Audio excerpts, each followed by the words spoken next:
मोहित जरा इधर आ, मोहित की दादी ने उसे पुकारा। दादी की आवाज सुनकर मोहित दौड़कर उनके पास गया। हाँ दादी जी, क्या बात है? दादी ने कहा, अरे मेरा चश्मा नहीं मिल रहा, जरा ढूंढ दे। यह सुनकर मोहित बोला, दादी चश्मे का क्या करूंगी? दादी ने अपना फटा हुआ ब्लाउज दिखाते हुए कहा, बेटा यह देख कितना फट गया है, इसे सिलना है। बिना चश्मे के दिख नहीं रहा।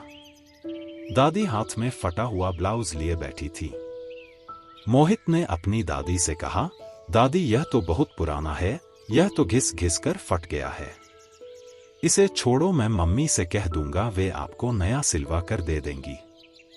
दादी की आंखों में एक उदासी सी छा गई। वो बोली, नहीं बेटा, अपनी मम्मी से कुछ मत कहना, नहीं तो मुझे 10 बातें सुना देगी। मैं इसी से काम चला लूंगी। मोहित चुपचाप चश्मा ढूंढने लगा। पीछे की खिड़की में चश्मे की डिब्बी मिल गई जो कि पर्दे के पीछे छिप गई थी। मोहित ने चश्मा दादी को दिया और वो सुई में धागा डालकर फटे हुए ब्लाउज को सिलने लगी। मोहित को यह सब बहुत बुरा लग रहा था। मम्मी हर महीने एक नई साड़ी खरीदती थी, जब मन चाहे नए गहने खरीदती थी, और दादी फटे कपड़े में थेकली लगाकर काम चला रही थी। शाम को जब मोहित के पापा राकेश आए तो उसने पापा को सारी बात बताई। पापा, दादी के पास एक भी नई साड़ी या ब्लाउज नहीं है। वो अपने पुराने ब्लाउज को सिल रही थी, पहले भी कई बार सिल चुकी हैं, लेकिन वह कहीं न कहीं से फट जाता है। आप उन्हें नई साड़ी ब्लाउज दिलवा दीजिए। राकेश जी ने अपनी पत्नी सुधा से बात की, सुनो माँ के लिए एक साड़ी ब्लाउज ला देना। मोहित ने उन्हें फटे कपड़े सिलते देखा है। सुधा गुस्सा होते हुए बोली, तुम्हारी माँ तो जानबूझकर बच्चे को दिखाने के लिए ये सब करती है कि देखो मुझे कितना परेशान किया जा रहा है। तुम्हारा मन करे तो पूरा घर लुटा दो उन पर, मुझे क्या मतलब। राकेश ने बोला, अरे तुम तो बात बात में नाराज हो जाती हो, एक साड़ी ब्लाउज में क्या हो जाएगा। वैसे भी अगर फटा ब्लाउज पहनकर वो किसी के सामने आ गई तो हमारी ही बेइज्जती होगी। अगले दिन राकेश अपनी माँ के लिए एक साड़ी और ब्लाउज का कपड़ा ले आए और अपनी माँ का पुराना ब्लाउज लेकर दर्जी को सिलने के लिए दे आए। 2 दिन बाद मोहित के हाथ से साड़ी ब्लाउज माँ के कमरे में भिजवा दिया। मोहित खुशी खुशी दादी को कपड़े देने पहुंच गया। दादी को इसकी कोई खुशी नहीं थी। वो बोली, कितना अच्छा होता अगर मेरा बेटा या बहू कोई इसे अपने हाथों से देता। यहाँ घर के नौकरों को भी अपने हाथ से कपड़े और इनाम देते हैं। मोहित बोला, कोई बात नहीं दादी, आप इसे पहनकर दिखाओ, मैं पापा का मोबाइल लाकर आपकी एक फोटो लेता हूँ, आप इसमें बहुत सुंदर दिखोगी। दादी ने साड़ी निकाली तो देखा वह एक सस्ती सी सूती साड़ी थी। एक बार तो उनका मन किया कि इसे वापस कर दे, लेकिन अपने 5 साल के पोते के चेहरे पर जो खुशी थी, उसकी खातिर उन्होंने वो लेकर रख ली। मोहित जिद करने लगा, दादी पहन कर दिखाओ ना। बेटा, कर नहा कर पहनूंगी, नया कपड़ा नहा कर पहनना चाहिए। मोहित कुछ देर दादी के पास खेलता रहा, फिर उनके पास ही सो गया। कुछ देर में सुधा मोहित को लेने आई। मां जी, इस बार तो ये आपके लिए साड़ी ले आए, लेकिन आगे से कोई फरमाइश मत करना, हम आपको रख रहे हैं, यही काफी है। छोटे बच्चे का सहारा लेकर हमें परेशान मत कीजिएगा। बहू, मैंने तुमसे कोई साड़ी नहीं मांगी थी, ले जाओ अपनी साड़ी, मैं जैसे तैसे काम चला लूंगी। इस बात को सुनकर सुधा को और गुस्सा आ गया। पहले तो आप नाटक करती हैं, अब नखरे दिखा रही हैं। अब ये साड़ी वापस ले जाऊंगी तो घर में क्लेश हो जाएगा, आप ही रखिए इसे। सुधा के जाने के बाद दादी रोने लगी। एक समय था जब उनके पति मोहित के दादा जिंदा थे।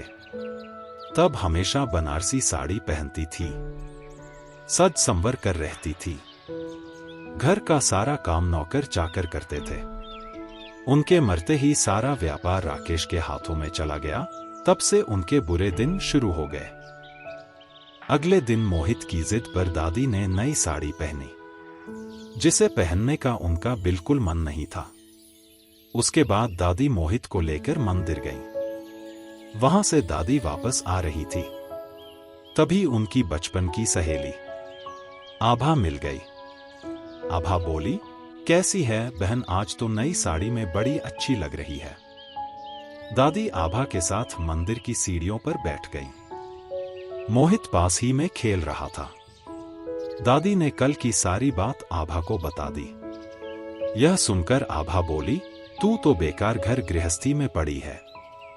इतनी बेइज्जती कराने से अच्छा है मेरे साथ चल, मैं वृद्धा आश्रम में रहती हूं, पूरे मान सम्मान के साथ। वहां सभी का आदर सम्मान होता है। हर महीने कोई न कोई आकर कपड़े, खाने का सामान, दवाइयां देकर चला जाता है। हमारे जैसे बहुत से लोग हैं, वहीं चल। दादी बोली, बात तो तेरी सही है, क्या वो लोग मुझे रख लेंगे? हाँ हाँ क्यों नहीं, मैं बात कर लूंगी, तू कल आ जाना, जगह तो तूने देखी ही है। मोहित सारी बातें सुन रहा था।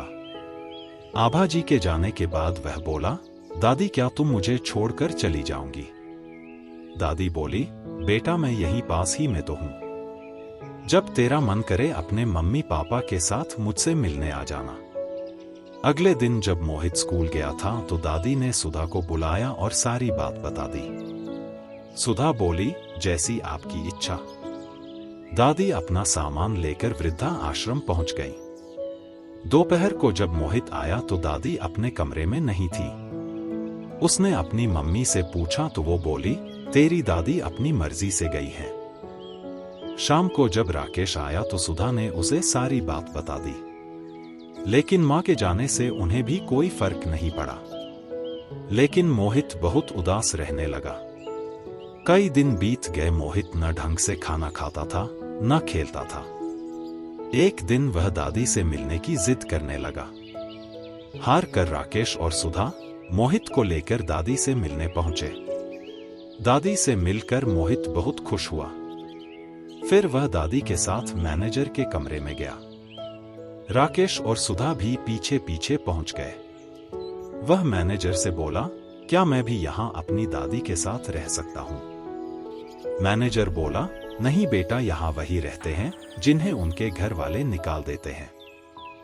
तब मोहित बोला, तो फिर आप मेरे मम्मी पापा को रख लीजिए, दादी को मैं अपने साथ ले जाता हूं। वैसे भी बड़े होकर मैं इन्हें घर से निकाल दूंगा, क्योंकि ये मेरी दादी को अपने साथ नहीं रखना चाहते हैं। यह सुनकर राकेश और सुधा को गहरा धक्का लगा। राकेश अपनी मां के पैरों में गिर पड़ा, मां मुझे माफ कर दो, मेरे बेटे ने मेरी आंखें खोल दी। सुधा भी अपनी सास से माफी मांगने लगी। राकेश अपनी मां को घर ले आए। सुधा उनकी जी जान से सेवा करने लगी। मोहित ने यह सब देखा तो वह बहुत खुश रहने लगा।